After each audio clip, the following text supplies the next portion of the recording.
सदाशिवसमारम्भाम् शङ्कराचार्यं अस्मदाचार्यपर्यन्ताम् वन्दे गुरुपरम्पराम्। काशीक्षेत्रतन्निवासो जाह्नवी चरणोदकम् गुरुविश्वेश्वरः साक्षात् तारकं ब्रह्म निश्चितम्। श्रीरामचन्द्र चरणो मनसा स्मरामि, श्रीरामचन्द्र चरणो वचसा गृह्णामि, श्रीरामचन्द्र चरणो शिरसा नमामि, श्रीरामचन्द्र चरणो शरणं प्रपद्ये।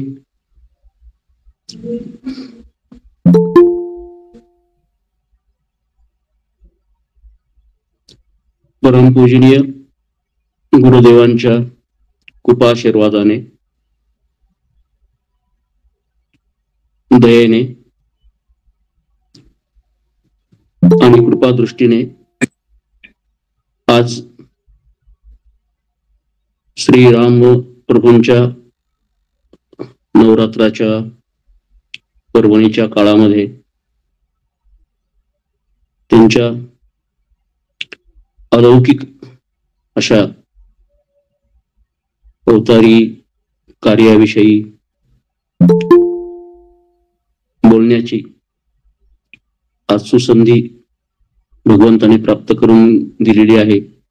त्याबद्दल मी देवाचे आणि परमपूजनीय गुरुदेवांचे करुणा व्यक्त करतो। हा विषय इतका मोठा आहे की श्री पुष्पदंत गंधर्वांनी शिवमहिम स्तोत्रामध्ये असित गिरिसबम स्यात् कज्जले सिंधु पात्रे सुरतरुवर शाखा लेखनी पत्र मुर्वी लिखती यदि गृहीत्वा शारदा सर्वकालम तदापि तव गुणानामिशं पारं न याति। असे जे श्री महादेवांविषयी स्तुती केलेली आहे, ज्याचा अर्थ काव्यात्मक अर्थ परमपूजनीय गुरुदेवांच्या यदा यदा ही धर्मस्या ध्वनिचित्र भीतीमध्ये गिरी एवढे काजळ काळे सागर पात्री कालोनिया कल्पतरूचा करुण बोरू शारदा जरी अविरत बैसली गुणवर्णन तव करावया तरीही रामा अशक्य आहे समग्र गुणतम वर्णावया। अशी काहीशी माझी आज बोलताना स्थिती झालेली आहे। कारण गुरुदेवांचं जे काही कार्य आहे, वास्तविक आता अलौकिक हा जो शब्द आहे हा इतका मोठा आहे आणि ईश्वराला किंवा ईश्वराच्या विषयी वर्णन करायला जिथे प्रत्यक्ष भगवान शेषही श्रमलेत किंवा त्यांची वाणी ही अपुरी पडली, तिथे गुरुदेवांच्या कार्याविषयी त्यांच्या अलौकिकतेविषयी सांगायचं हे खूप तसं गहन काम आहे किंवा मोठं काम आहे। तरीही ज्योतीने तेजाची आरती करावी अशा पद्धतीने मी माझा प्रयत्न करत आहे। त्यांचं अलौकिकत्व आपण सर्वांनीच अनुभवलेलं आहे आणि व्यक्तिमत्व हा शब्द मी थोडासा त्याला वेगळ्या दृष्टीने विचार करतो, कारण ती व्यक्ती नव्हतीच, पण अव्यक्तातलं व्यक्त झालेलं स्वरूप आणि त्या स्वरूपाचं महत्व म्हणून व्यक्त असं परमेश्वराचं जे स्वरूप आपण पाहिलं त्याचा अलौकिक भाग किंवा त्याचे पैलू हे मी आपल्या समोर माझ्या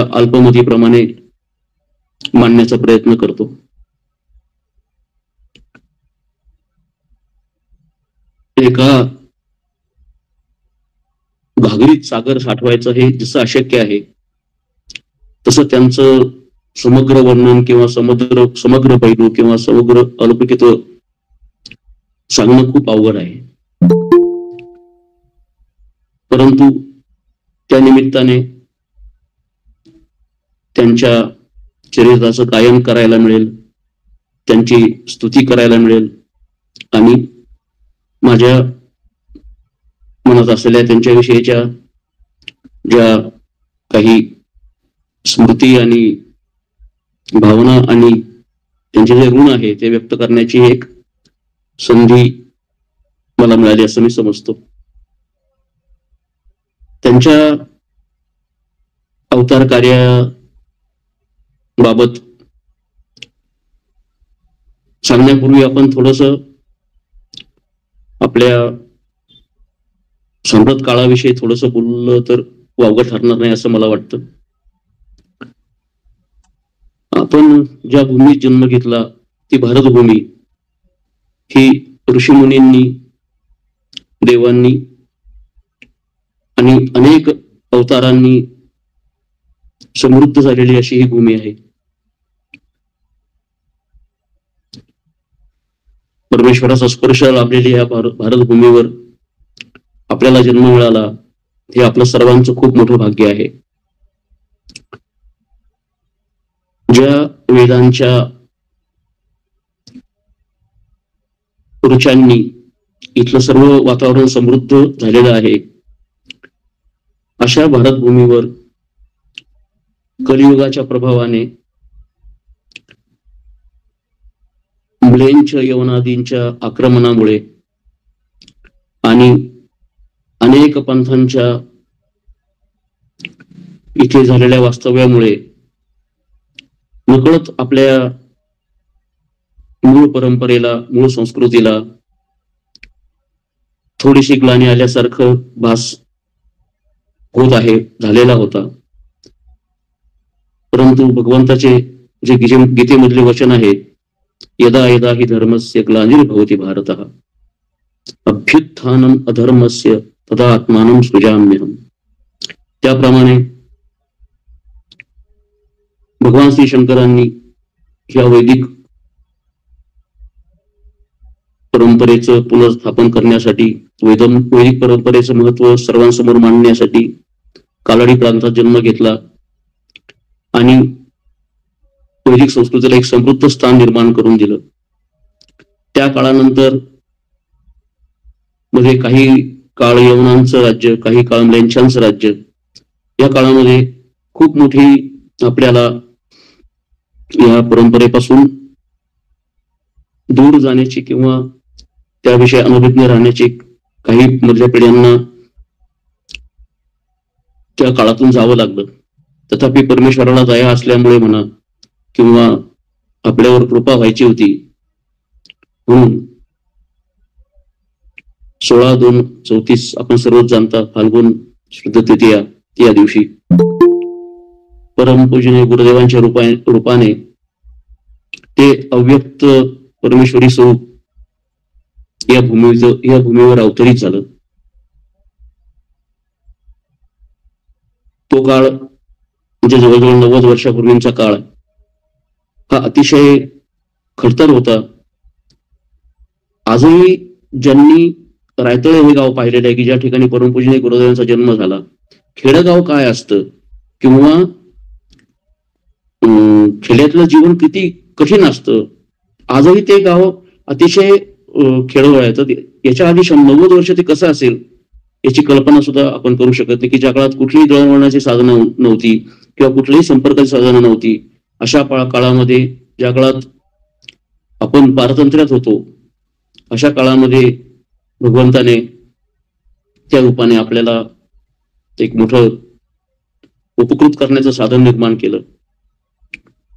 मी हे सांगण्याचा हेतू एवढाच आहे की थोडस आपण आता सगळं बघतो, परंतु 90 वर्षापूर्वींचा गुरुदेवांच्या जन्मात नंतरचा काळ हा थोडासा आपल्या समोर यावा किंवा आपल्याला त्याच्यावर थोडं चिंतन म्हणून व्हावं या दृष्टीने या गोष्टी मी आधी सांगत आहे.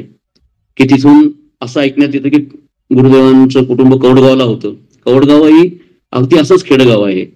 आणि तिथून पुढच्या काळात नगरला ज्यावेळेस गुरुदेवांचं सगळं कुटुंब आलं वडिलांच्या देहत्यागानंतर त्यांच्या, तर तो नगर सुद्धा काही शहर मानलं जात नाही, ते सुद्धा एक प्रकारचं खेडच आजही आहे किंवा त्या काळात एक खूपच साधी परिस्थिती होती.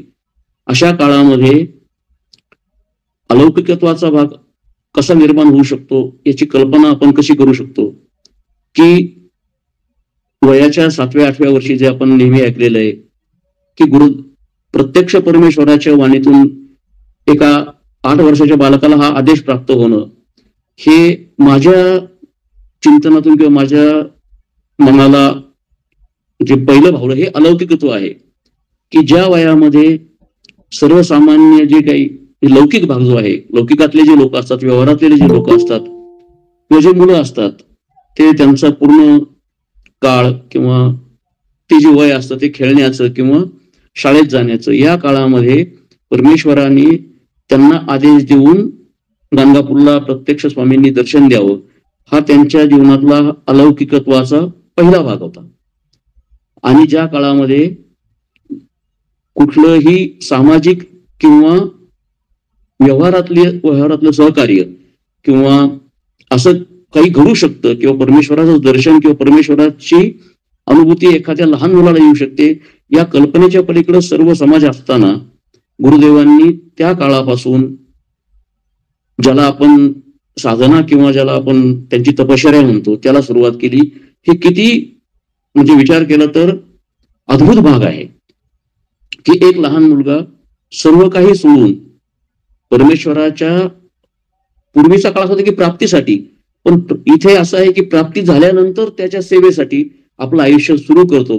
ही परमपूजनीय गुरुदेवांच्या आयुष्यातली अलौकिकत्वाची पहिली खूण होती.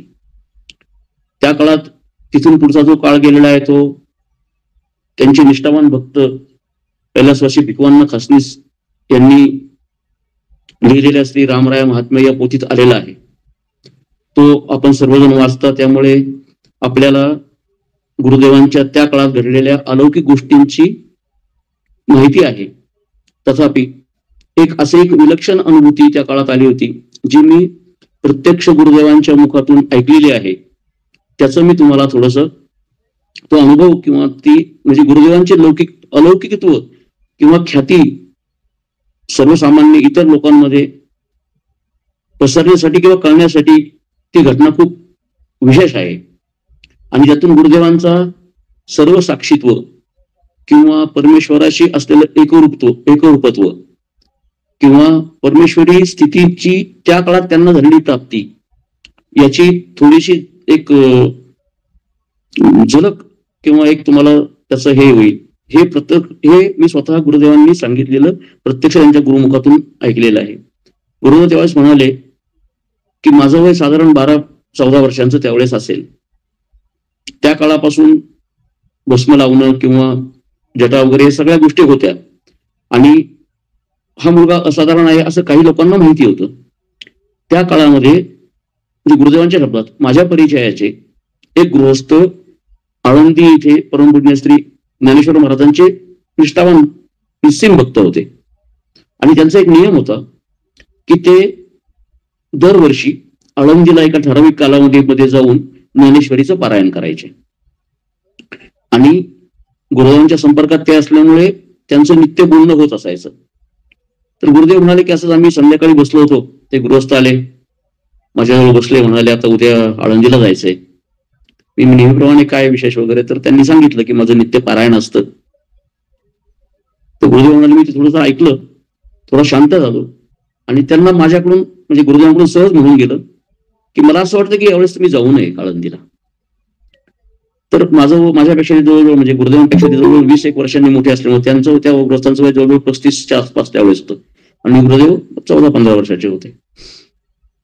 तर त्यांनी माझी थोडीशी थट्टा किंवा मला थोडस वेगळं लेखण्याचं हे केलं की ते मला म्हणाले, तुम्ही भस्म लावणारे माणसं किंवा तुम्ही भस्म लावणारे लोक, तुम्हाला काय कळायचं या आळंदीचं काय आहे ते, आणि जाऊ नये असं मी कसं करेल. किंवा थोडक्यात त्यांनी महाराजांच्या शब्दाला डावललं किंवा नाही म्हणे असं नाही, माझं आहे, मी नियम तो पाळणार आहे. मला म्हणाले बघा पण मला असं वाटतंय की जाऊ नये. महाराजांचं न ऐकता किंवा महाराजांनी सांगितलेल्या गोष्टीकडे दुर्लक्ष करून ते सद्गृहस्थ आळंदीला गेले. पहिल्या दिवशी पारायण वाचलं, परंतु त्यांचं नेहमीप्रमाणे जसं पारायणात त्यांचं मन लागायचं तसं त्यावेळेस लागलं नाही हे त्यांना जाणवलं. तथापि काही कारण असेल म्हणून त्यांनी दुर्लक्ष केलं. पण दुसऱ्या दिवशी ज्यावेळेस ते पारायणाला बसले त्यावेळेस त्यांना असा आवाज ऐकू यायला लागला की तुला मी सांगितलं होतं की तू येऊ नकोस आळंदीला, तू का आलास? त्यांनी क्षणभर तो आवाज भास असेल असं ऐकून दुर्लक्ष केलं. पुन्हा ते वाचायला लागले, परंतु तो आवाज पुन्हा पुन्हा यायला लागला की तुला मी सांगितलं होतं तू आळंदीला का आलास. एवढं होऊनही त्या गृहस्थांनी त्या दिवशीचं पारायण कसं तरी पूर्ण केलं. तिसऱ्या दिवशी ज्यावेळेस ते पारायणाला बसले त्यावेळेस त्यांना माऊलीचा स्पष्ट आदेश झाला की तू इथं पारायण वाचू नकोस, तू नगरला जा. आणि ही इतकं स्पष्ट जाणवल्यानंतर आणि त्यांचे मन लागायचं झाल्यावर ते तिसऱ्या दिवशी नगरला आले. संध्याकाळी महाराजांची भेट झाली. महाराज त्यांना पाहून हसले, म्हणाले का हो तुम्ही तर आळंदीला गेले होते ना पारायण करायला? ते म्हणे हो गेलो होतो, पण असं असं झालं हो. ते मी तुम्हाला म्हटलं होतं तुम्ही जाऊ नका म्हणून.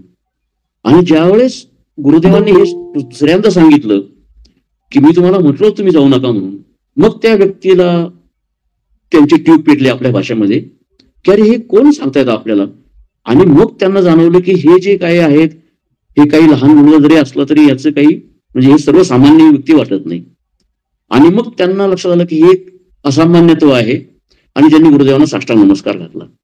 आणि त्यानंतर त्यांनी इतरांना त्यांच्या परिचय लोकांना सांगायला केले की हा मुलगा दिसतो तसा नाही, हा खूप अधिकारी आहे किंवा हा खूप मोठा आहे.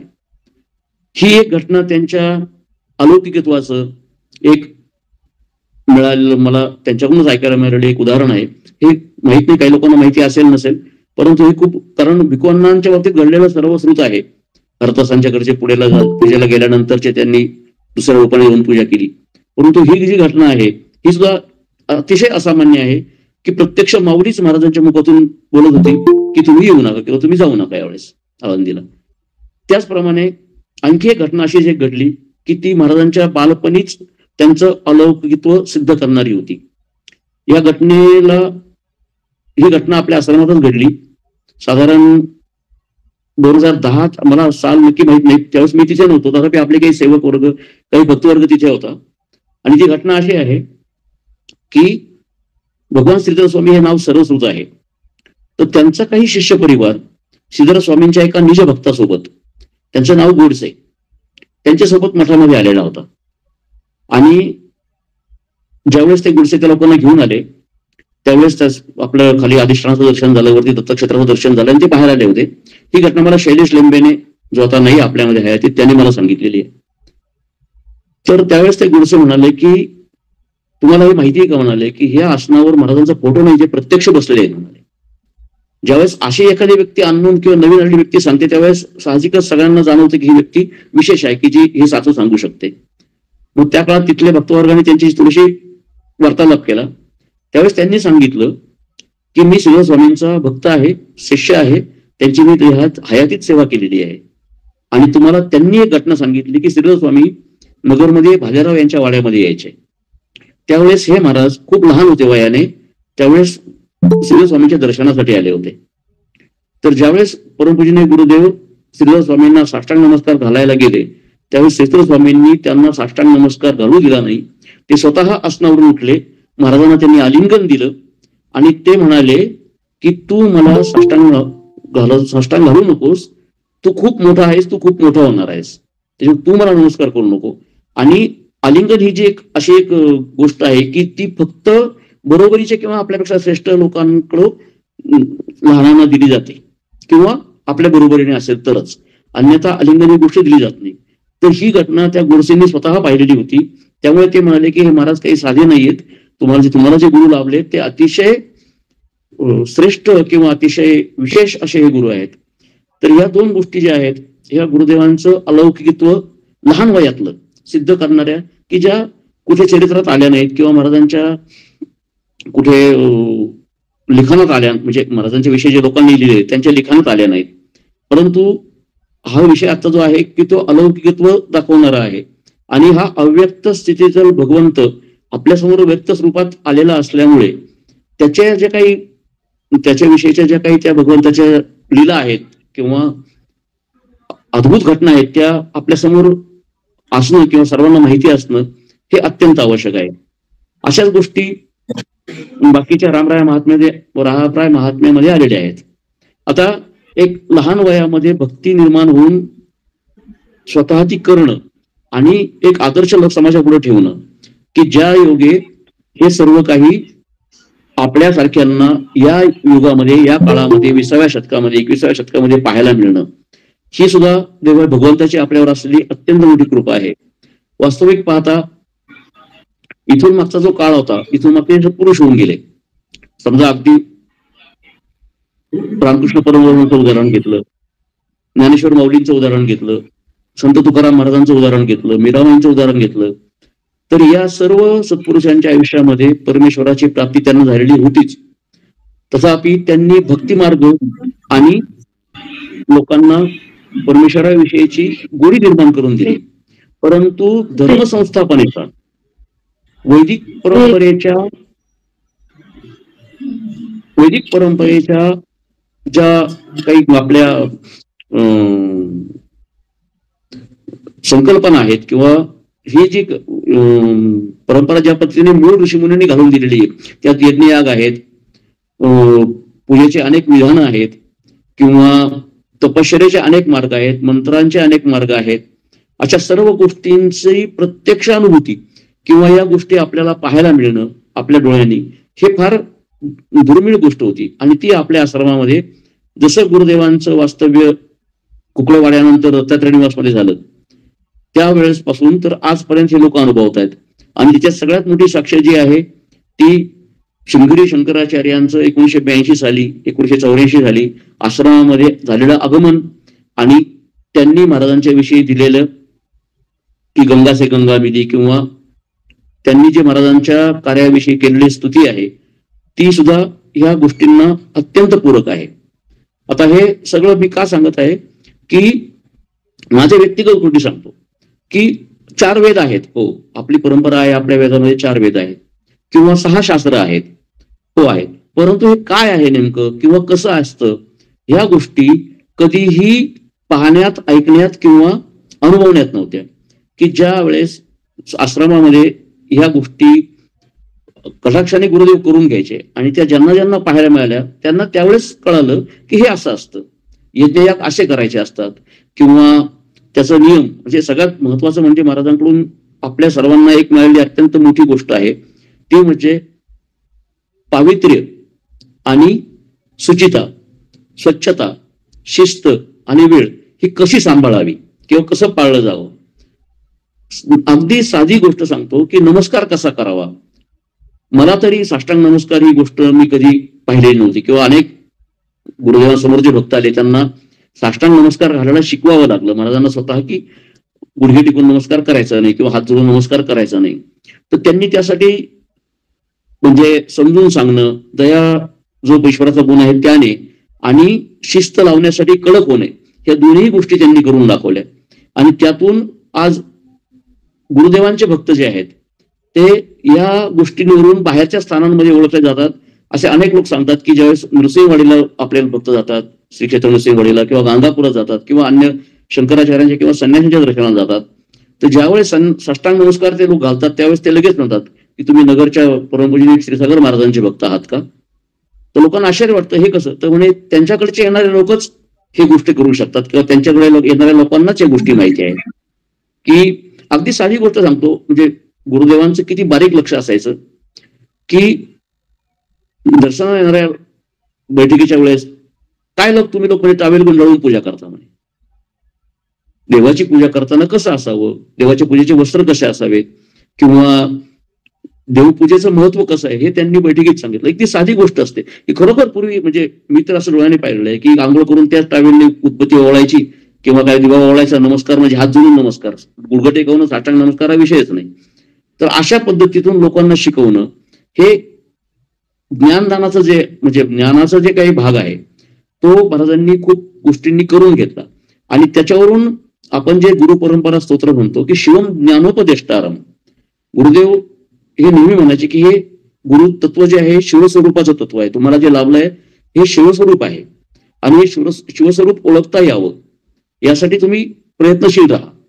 तर आपल्या गुरुपरंपरेत स्वतः पहिलं जोड शिवम ज्ञानोपदेष्टारम. तर गुरुदेवांचा हा जो भाग होता की सतत शिकवत राहणं, अखंड शिकवत राहणं. ज्या ज्या भक्तांनी गाणगापुरात महाराजांच्या बरोबर सहवास घेतलेला आहे त्या सर्वांना हा अनुभव आहे की गुरुदेव सकाळी साधारण सगळी पूजा अर्चा झाल्यानंतर 8 वाजता बैठकीला सुरुवात व्हायची सकाळी. तर 8 वाजल्यापासून दुपारी 11:30 वाजेपर्यंत ते अखंड बोलत राहायचे.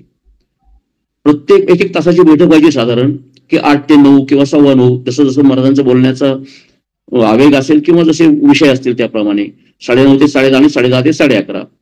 तर लोक अक्षरशः म्हणजे मी जे पाहिलं, मी 89 सालापासून मला त्यांच्या तिथल्या सहवासाचा जो अनुभव मिळाला की लोक वाट पाहून असायचे की आम्हाला कधी आत जायला मिळेल, कधी ही पहिली बैठक चुकली तर दुसरी बैठक कशी अटेंड करता येईल, दुसरी बैठक चुकली तर तिसरी कशी अटेंड करता येईल. लोक बदलत राहायचे परंतु गुरुदेवांचं शिकवणं सांगणं हे अखंड चालू असायचं. त्यांनी कधीही या गोष्टींचं म्हणजे कधी त्या बाबतीत म्हणजे त्यांना कधी दमल्याचं किंवा त्यांना शारीरिक त्रास झाल्याचं हे त्यांनी जाणून दिलं नाही. वास्तविक पाहता हे शरीर मानवी शरीर म्हटल्यावर सगळ्या गोष्टी होत असणार. तथापि भक्तांच्या कल्याणासाठी भक्तांच्यासाठी झटण्यासाठी त्यांनी जो काही देहाचा पूर्णपणे दुर्लक्ष करणं किंवा आपल्या भाषेत रक्ताचं पाणी करणं अक्षरशः जे केलंय तो अनुभव अनेकांनी घेतलेला आहे. एवढंच नाही, 11:30 नंतर सुद्धा जे सेवेकरी तिथे असायचे त्यांनाही महाराज सारखं सांगत असायचे की असं करा, असं करू नका, हे करायला पाहिजे, ते नाही. आणि परत 2:30 वाजता किंवा 3 वाजता पुन्हा एकदा परत ते जे बैठक सुरू व्हायची ती संध्याकाळी 6 वाजेपर्यंत चालू असायची. म्हणजे सकाळी 8 ते 11:30, दुपारी 3 ते 6 आणि रात्री परत महाराजांच्या प्रसादाच्या आधी 7, 6:30, 7 वाजता त्यांचे स्नान संध्या नित्यक्रम उरकला की पुन्हा ते सांगत बसायचे. असं त्यांनी अखंडपणे हे केलेलं आहे. आणि ही जी याची सुरुवात आहे ही आपल्याला समजा अलीकडच्या लोकांना कुकडे दत्तात्रय निवास पासून माहिती असेल, पण या गोष्टी कुकडेवाड्यात जे जुने भक्त जाणारे होते त्यांनी सुद्धा सांगितलं की कुकडेवाड्यात सुद्धा हे सगळं असंच नित्यक्रम होता. असंच महाराजांचं फक्त ऐकणारे लोक कमी होते परंतु महाराजांचं सांगणं किंवा महाराजांचं ज्ञानदान करणं किंवा महाराजांचं शिकवणं भक्तांसाठी तळमळ व्यक्त करणं हे कधीही थांबलेलं नव्हतं. तर या ज्या गोष्टी आहेत तर हे काय आहे, हे परमेश्वराचे सर्व गुण आहेत. एक म्हणजे ती शक्ती पावित्र्याने टिकून राहते म्हणून कडक पावित्र्य सांभाळणं. मला एक प्रसंग खूप चांगला मिळाला जळगाव सत्संगाच्या लोकांच्या एक म्हणजे महाराजांची कृपा आणि त्यांचं सहकार्य की एका प्रसंगात एका त्यांच्या सत्संग मंडळाच्या बैठकीला जुने आपले एक भक्त सुभाष कुलकर्णी पंढरपूरचे आणि मला त्यांनी बोलायला बोलवलं होतं. तर सुभाष कुलकर्णींनी त्यांच्या सेवेची सुरुवात कशी झालेली सांगितली. तर त्यावेळेस आडावर पाणी शिंदून द्यायची सेवा त्यांना पाहायला मिळाली होती. तर त्यावेळेस त्यांनी सांगितलं होतं की महाराज न चुकता 2-2:30 उठायचे म्हणजे उठायचेच. वास्तविक पाहता महाराजांना तो देव प्राप्त झालेला होता, त्यांना प्राप्त करायचं काही शिल्लक नव्हतं. मग त्यांचा हा पुढचा कालखंड किंवा त्यांनी हे कडकपणा कशासाठी केला तर आपल्यासारख्यांना शिकवण्यासाठी, आपल्यासारख्यांना या गोष्टीला आपल्यासारख्या लोकांना हे कळावं की देवासाठी कष्ट कसे घ्यायचे असतात, गुरुंसाठी कष्ट कसे घ्यायचे, गुरुची सेवा कशी करायची असते. तर त्या काळामध्ये सुभाष म्हणाला की त्याचे खूप सुंदर त्यांनी हे सांगितलं की महाराजांचं एक वैशिष्ट्य होतं की त्यांनी कधीही माझ्यासाठी अमुक एक गोष्ट तुम्ही करा असं सांगितलं नाही. त्यांनी स्वतःसाठी एक पैसा कधी कोणाला मागितला नाही, त्यांनी स्वतःसाठी काहीही मागितले नाही. तर त्याचं एक अत्यंत सुंदर बोलकं सुभाष त्यावेळी सांगितलं की त्याआधी प्रसन्न कुलकर्णी सेवा करायचे आणि त्यांची बदली झाली आणि मी त्यावेळेस नुकताच वाड्यात राहायला गेलो होतो.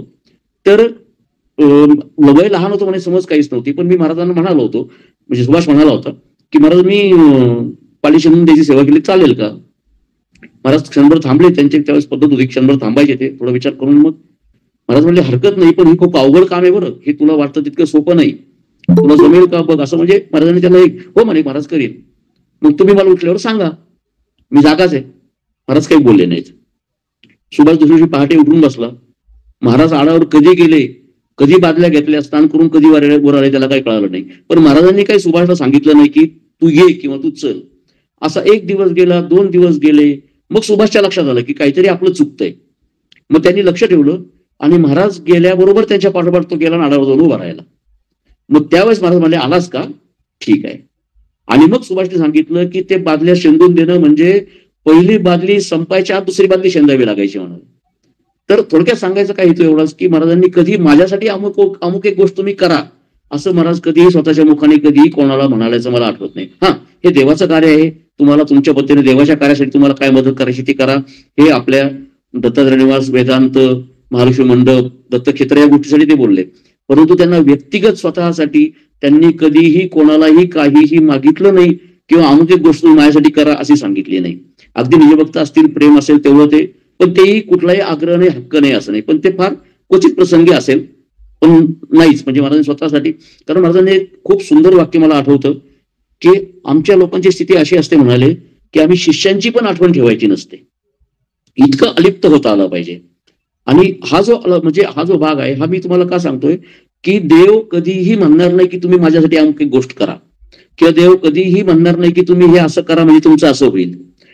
आपण म्हणजे महाराजांच्या शिकवणीतून हे जे काही आज जो बोध होत होतो की आपण मनुष्य जन्माला आल्यानंतर आपलं कर्तव्य काय आहे, आपण एक मनुष्य म्हणून जन्माला आलो आहोत, तर आपलं कर्तव्य आपणच जाणून घेऊन आपण त्या दृष्टीने प्रयत्न केले पाहिजेत. आणि मनुष्य जीवनाचं मुख्य कर्तव्य हे आहे की परमेश्वराची प्राप्ती करून घेऊन आपला हा मिळालेला जन्म हा सार्थकी लावणं. आणि सार्थकी लावणं याचा अर्थ असा आहे की या जन्म मरणाच्या फेऱ्यातून सुटका करून गेलं. पण यासाठी आपल्या स्वतःला प्रयत्नशील असावं लागतं प्रत्येकाला.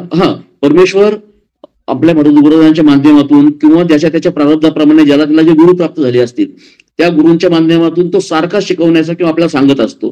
तथापि आपल्या पूर्वकर्माचा जो काही भाग असतो किंवा आपले जे काही गुण असतं किंवा आपलं जे प्रारब्ध शिल्लक असतं त्या गोष्टींमुळे आपल्याला या गोष्टी कळत नाहीत, जाणवत नाहीत. आज खूप लोकांचं एक असं चर्चा होते किंवा खूप लोकांचा असा एक भ्रम आहे किंवा संभ्रम आहे की महाराज होते आपल्याला पटकन जाऊन विचारता येत होतं, आपण एखादी गोष्ट त्यांच्या कानावर घालायचो किंवा त्याचं दर्शन झालं की आपलं काम व्हायचं. आज असा प्रश्न पडलेला आहे की आता काय करावं.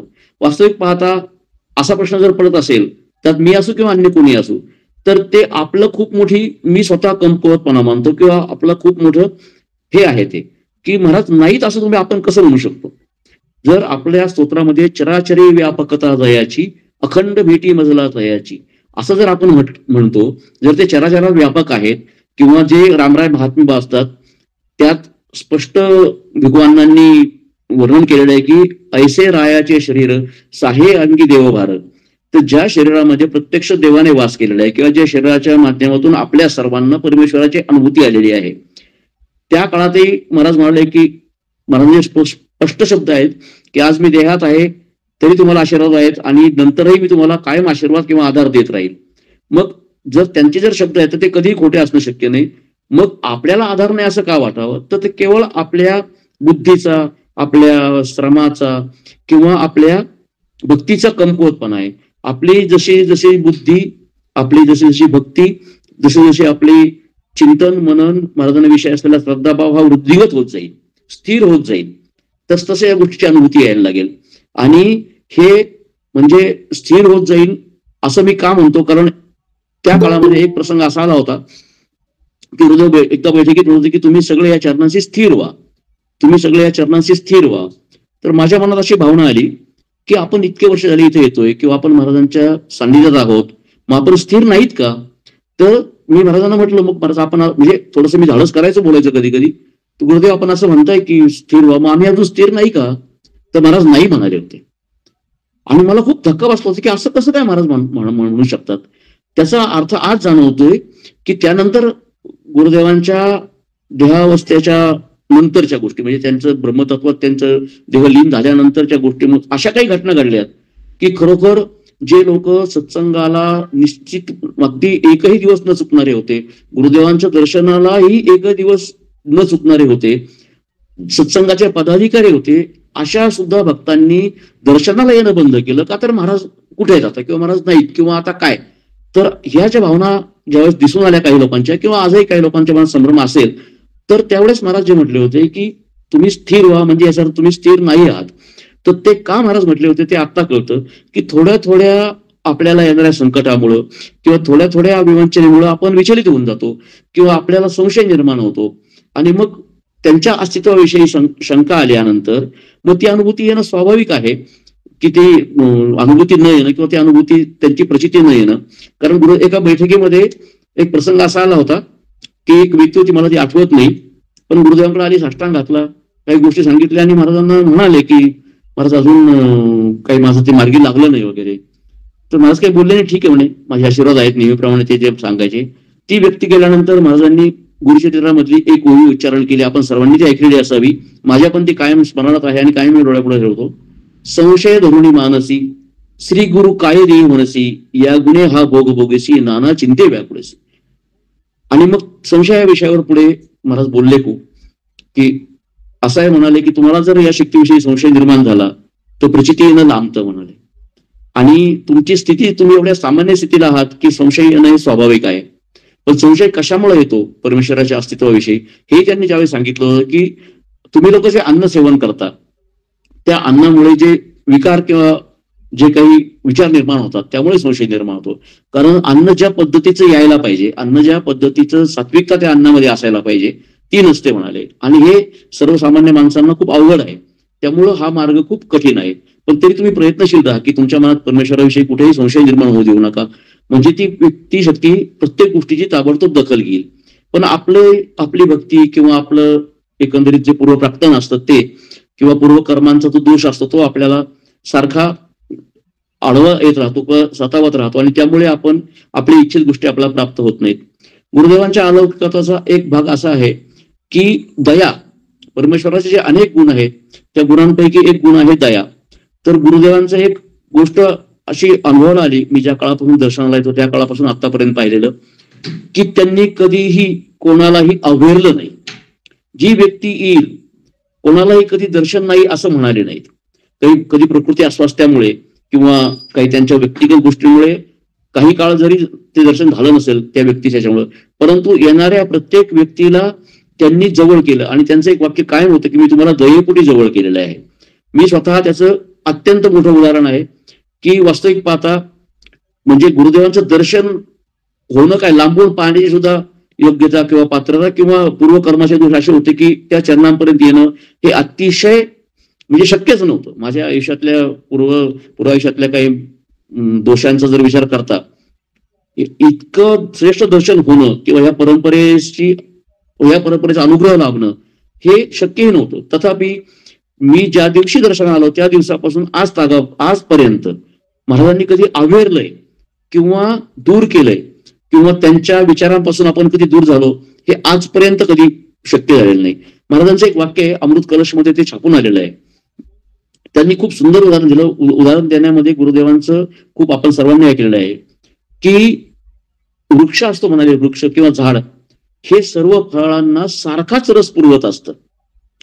सर्व एखाद्या फळाला कमी रस, एखाद्या फळाला जास्त रस असं ते कधीही करत नाही.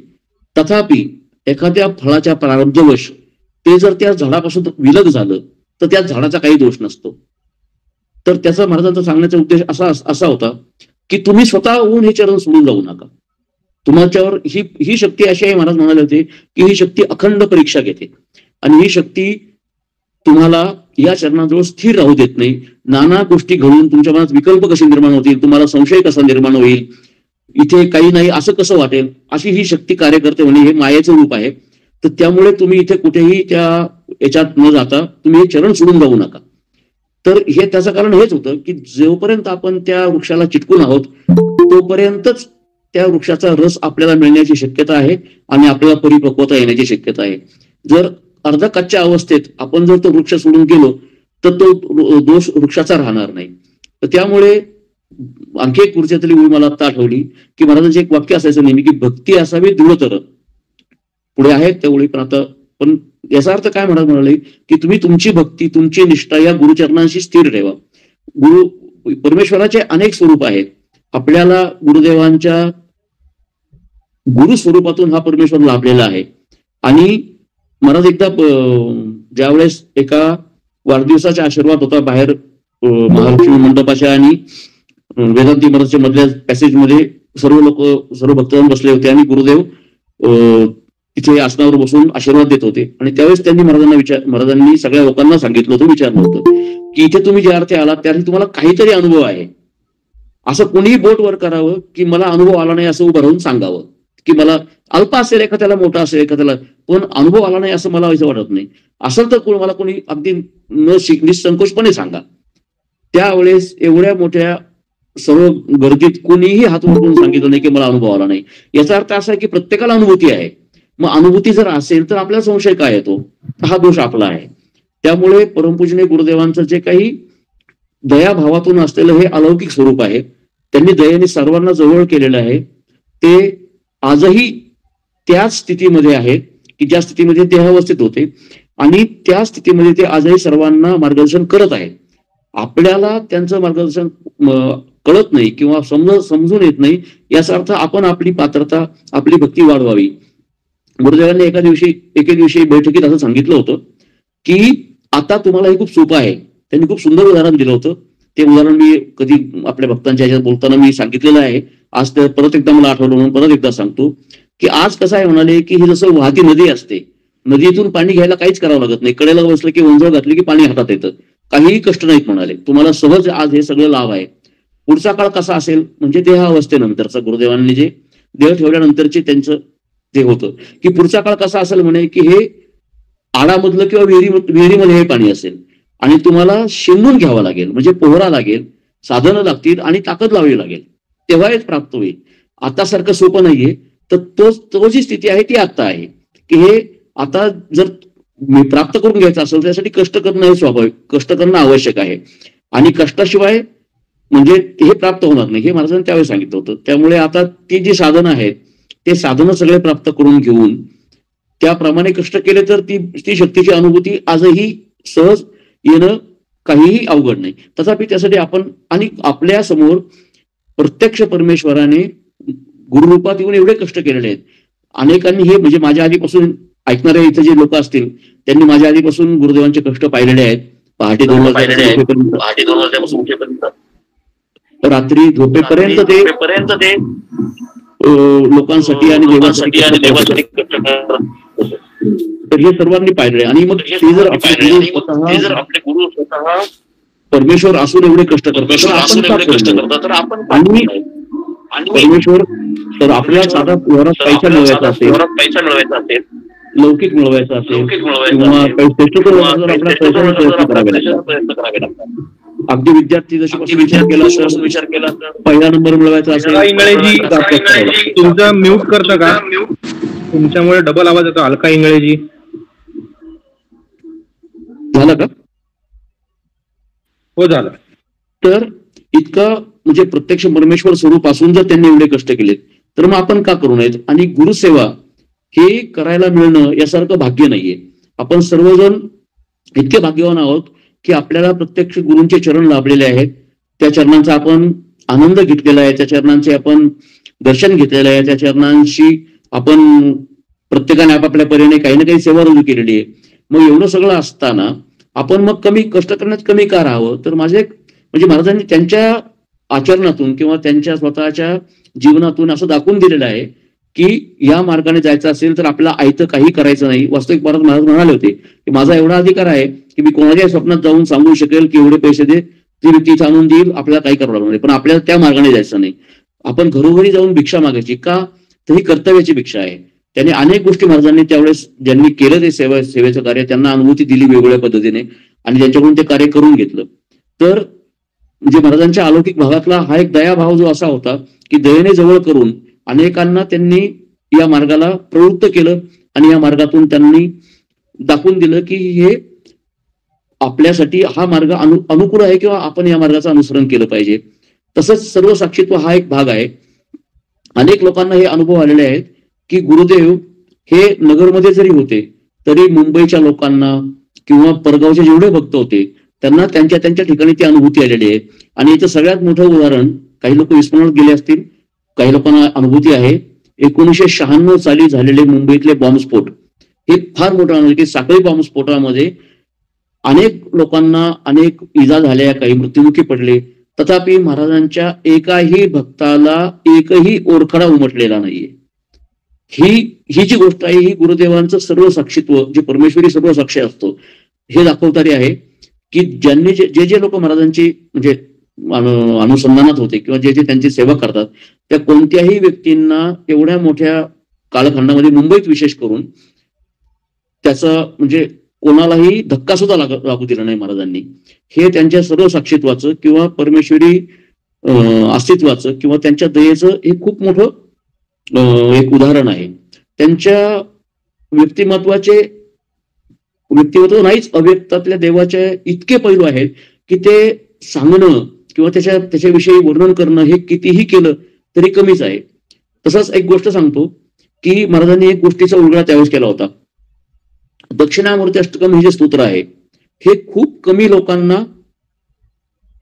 ज्ञात आहे. आपल्या परंपरेत सोडा, पण बाहेरच्या समाजात किंवा इतर जे काही गुरु आहेत किंवा इतर जे काही वास्तविक पाहतात ते जे स्तोत्र आहे ते प्रत्येक त्या स्तोत्राचा अभ्यास केल्यानंतर मोक्षाचं द्वार ते आहे, इतकं त्याचा श्रेष्ठत्व आहे की प्रत्यक्ष दक्षिणामूर्तीचं दर्शन झाल्यानंतर आद्य शंकराचार्यांनी ती केलेली स्तुती आहे. परंतु आजच्या या बोलण्याच्या अनुषंगाने एक गोष्ट मी मला सांगतो की गुरुदेवांच्या मुखातून त्यातलं एक श्लोक किंवा हे कायम असायचं की गुरोस्त मौनम व्याख्यानम शिष्यास्तु छिन्न संशय. आणि त्याचा उलगडा करताना गुरुदेव बैठकीत अनेकदा बोललेत, जे रात्री बैठकीला बसतात किंवा दिवसा महाराजांसमोर बसतात त्यांनी हे ऐकलेलं आहे की हे व्यक्ती असे असतात म्हणाले की यांना काहीही सांगण्याची गरज नसते. यांचा अधिकार एवढा मोठा असतो की यांच्या अधिकारात जे लोक यांच्या समोर बसतात त्यांच्या मनातल्या शंकांचं निराकरण हे सहजगत्या होत असतं आणि प्रत्यक्ष न बोलताही हे सर्व काही सांगत असतात. त्यामुळे यांचा अधिकार असा आहे की हे मौन धरून राहतात आणि मौनातून हे सर्व शिकवत असतात. तर आजची जी स्थिती आहे ती गुरुदेवांची दक्षिणामूर्तीची स्थिती आहे की चित्रमूल तरुर मुले वृद्धा शिष्या गुरुर्युवा आणि गुरुस्त मौन व्याख्यानम शिष्यास्तु छिन्न संशया. तर आपले जे हे काही आहेत म्हणजे गुरुदेवांचे जे काही वचन आहेत हे वचन आपण जर पुन्हा पुन्हा आठवले किंवा त्यांच्या वाणीतून, आता आपल्याला एक परमेश्वराची एक आपल्याला कृपा अशी आहे की आधुनिक तंत्रज्ञान हे खूप वाढलेलं आहे. आज आपण सर्वजण ज्याच्या त्याच्या ठिकाणी राहून आपण या सत्संगाचा किंवा आपण एकमेकाशी इंटरॅक्शन किंवा आजच्या भाषेत एकमेकांचे संबंध किंवा संपर्क ठेवू शकतो. तर हा म्हणजे महाराजांचं पहिल्यापासून होते की आधुनिक विज्ञानाचा वापर आपल्या परमेश्वरी सेवेसाठी करायचाच. कोणाला माहिती असेल नसेल, ज्या वेळेस डॉस कॉम्प्युटर होते, ज्या वेळेस फ्लॉपी होत्या, ज्या काळात माऊस नव्हते, ज्या काळात कमांड दिल्या जायच्या, त्या काळात पहिला कॉम्प्युटर मठामध्ये आलेला होता आणि आपल्या सगळे रेकॉर्ड हे त्या काळात डॉस कमांडमध्ये राजेंद्र सारडा जर ऐकतील आता तर किंवा त्यांना माहिती आहे की ते स्वतः त्यावेळेस त्यांनी ते इन्स्टॉल केलेलं होतं. आणि त्या काळापासून आपल्या देवस्थानमध्ये की ज्या काळात बाहेर कॉम्प्युटर हे खूप नवीन होतं त्या काळात महाराजांनी ते बसून घेतलं होतं की नाही आपल्याला या सगळ्या गोष्टी आपल्या आधुनिक तंत्रज्ञानासाठी वापरायच्यात. तर मला हे सांगायचं आहे की त्याचा उपयोग करून आपण त्या काळात काही रेकॉर्डिंग करून ठेवलेले आहेत. गुरुदेवांचे ऑडिओ आहेत, गुरुदेवांचे व्हिडिओ आहेत, गुरुदेवांनी केलेलं असंख्य मार्गदर्शन आहे. आणि सगळ्यात महत्वाची गोष्ट म्हणजे त्या काळात झालेल्या गुरुवाणीच्या पहिल्या पुष्पाच्या प्रस्तावनेत एक ओळ आली होती की यातील बोल हे गुरुमुखातील आहेत, हे जितके वरवर वाढतात तितके साधे सोपे नाहीत, याच्यामध्ये गुढार्थ दडलेला आहे. पण आपण तो गुढी अर्थ किंवा गुढार्थ शोधण्याचा प्रयत्न केला तरच ते कळेल किंवा कळतं. त्यामुळे एकदा वाचलंय नाही, आम्ही आमच्याकडे गुरुवाणी सगळी आहे, आम्ही वाचली आहे किंवा गुरुदेवांचं आम्ही नेहमी करतो, आम्ही रोज दर्शनाला जातो किंवा आमच्या सत्संगात हे वाचन होत असतं, आम्ही ऐकत असतो. परंतु नुसतं श्रवण किंवा नुसतं वाचून ते एकदा होणार नाही. जोपर्यंत आपल्या मनाला ते समाधान प्राप्त होत नाही, जोपर्यंत आपल्या मनाला त्याची अनुभूती येत नाही की हे मला कळलंय, हे मला कळायला हवंय. वास्तविक पाहता हे कळल्यानंतर ते कळलं हे सांगायला व्यक्ती शिल्लकच राहू शकत नाही, इतका मोठा हा अधिकार आहे. महाराजांनी एका बैठकीमध्ये सांदीपकाचं उदाहरण सांगितलं होतं की ज्यावेळेस प्रत्यक्ष भगवान शंकर त्याला दर्शन द्यायला गेले त्यावेळेस सुद्धा तोही श्रेष्ठ शिष्य होता, त्यामुळे त्यांनी भगवानाला उभं केलं होतं. मी माझ्या गुरूंना विचारून येतो असं सांगितलं होतं. त्यावेळेस त्यांच्या गुरूंनी संदीपकाला सांगितलं होतं की देवाला सांग की हे गुरुस्वरूप काय आहे याची मला ओळख होऊ दे. गुरुस्वरूप आपण ओळखे ऐसे ज्ञान देई सुखे, या परतेनं मागणे अनेके म्हणून चरणी लागेला. तर ह्या गुरुस्वरूपाची ओळख आपल्याला झाली हे ज्याचं त्याला कळलं पाहिजे किंवा त्याची त्याला ती जर प्रचिती आली, त्याचं समाधान त्याला जर प्राप्त झालं तर मग त्या गुरुवाणी वाचनाचं किंवा त्या गुरुवाणीच्या किंवा महाराजांच्या उपदेशाचं किंवा अनुग्रहाला आपण पात्र ठरू. हे आपल्याला ठामपणे म्हणता येईल. परंतु जोपर्यंत त्याची अनुभूती, त्याचा आनंद किंवा त्याचं जे काही संस्करण आहे ते आपल्यावर दिसत नाही किंवा आपल्यावर होत नाही, तोपर्यंत आपण प्रयत्नशील राहायला पाहिजे, हे नक्कीच आहे. तसं 1 तासाचा वेळ दिलेला होता, परंतु मी आता पुढचं एक गोष्ट बोलतो की हे जे आहे सर्व काही, हे एका स्तोत्रामध्ये असं म्हटलंय की इत्येषा वाङ्मयी पूजा अर्पिताम तेन सदाशिवा. ही वाङ्मयीन पूजा आहे. ही पूजा मी आमचे गुरु साक्षात सदाशिव स्वरूप आहेत त्यांच्या चरणी अर्पण करत आहे. आणि ते जसं त्या स्तोत्रात म्हटलेलं आहे की तव तत्वम न जानामी कीदृशोषी महेश्वरा यादृशोषी महादेवाय तादृशोषी नमो नमः.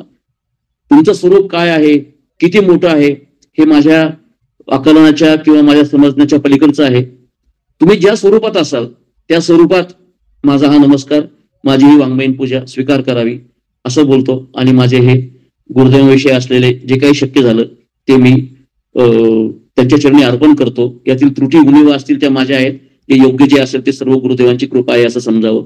त्यातून अजून एक 5-10 मिनिटं वेळ आहे. कोणाला जर काही शंका असतील किंवा यात काही विचारायचं असेल तर विचारू शकता. श्री गुरुदेव दत्त.